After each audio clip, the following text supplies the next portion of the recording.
ಹುಬ್ಬಳ್ಳಿ ಧಾರವಾಡ ನಗರ police commissionerate ವ್ಯಾಪ್ತಿಯಲ್ಲಿರುವಂತಹ Gokul road police ಠಾಣಾ ಸರಹದ್ದಿನಲ್ಲಿರೋ ಅರ್ಬನ್ ಓಯಸಿಸ್ ಮಾಲ್ ಅದರ ಎದುರಿಗೆ ನಿನ್ನೆ ಒಂದು ಆಕ್ಸಿಡೆಂಟ್ ಆಗಿದೆ. ಅದರಲ್ಲಿ ಫಯಾಜ್ ಮತ್ತು ಮುಜಮಿಲ್ ಅನ್ನುವಂಥ ಇಬ್ಬರು ಯುವಕರು ತಾಜ್ ನಗರ ನಿವಾಸಿಗಳು ಹುಬ್ಬಳ್ಳಿಯವರೇ.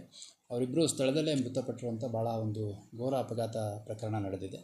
ಆ ಪ್ರಕರಣದ್ದು ನಾವು ಪರಿಶೀಲನೆ ಮಾಡಿದಂಥ ಸಂದರ್ಭದಲ್ಲಿ ಅಲ್ಲಿ ರಸ್ತೆ ಮೇಲ್ಭಾಗದಲ್ಲಿದ್ದಂಥ ಒಂದು ಕೇಬಲ್ ಹರಿದು ಬಿದ್ದು, ಆ ಕೇಬಲ್ ಮೂಮೆಂಟಲ್ಲಿ ಹರಿದು ಬಿದ್ದು ಅಂದರೆ ಸ್ವಲ್ಪ ಜೋತು ಬಿದ್ದಂಗೆ ಆಗಿದೆ.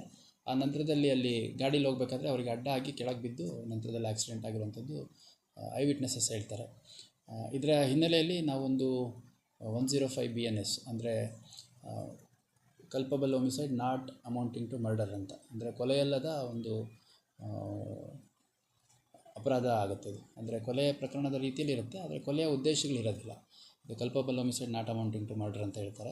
ಈ ಹಿಂದೆ 304 IPCಲಿ ಒಂದು ಸೆಕ್ಷನ್ ಇತ್ತು IPCಲಿ. ಸೊ ಅದರಡಿಯಲ್ಲಿ ಪ್ರಕರಣ ನಾವು ದಾಖಲು ಮಾಡ್ಕೊಂಡಿದ್ದೀವಿ. ಆ ಕೇಬಲ್ ಯಾರಿಗೆ ಬಿಲಾಂಗ್ ಆಗ್ತಾಯಿತ್ತು ಮತ್ತು ಯಾರು ಅದರ ಮೇಂಟೆನೆನ್ಸ್ ಮಾಡಬೇಕಾದವರಿದ್ದರು ಅನ್ನೋಂಥದ್ದು ಯಾವುದೂ ವಿವರಗಳು ಗೊತ್ತಿರಲಿಲ್ಲ ಫಿರ್ಯಾದಿದಾರರಿಗೆ. ಅವ್ರ ಮೇಲೆ ಅಂತ ಕೊಟ್ಟಿದ್ದಾರೆ. ಅದನ್ನು ಇವಾಗ ತನಿಖೆಯಲ್ಲಿ ಯಾರ್ಯಾರು ಅದಕ್ಕೆ ಜವಾಬ್ದಾರರಾಗ್ತಾರೆ ಅದನ್ನೆಲ್ಲ ಒಳಗೊಂಡಂತೆ ಒಂದು ಸಮಗ್ರ ತನಿಖೆಯನ್ನು ಮಾಡಲಾಗುತ್ತೆ.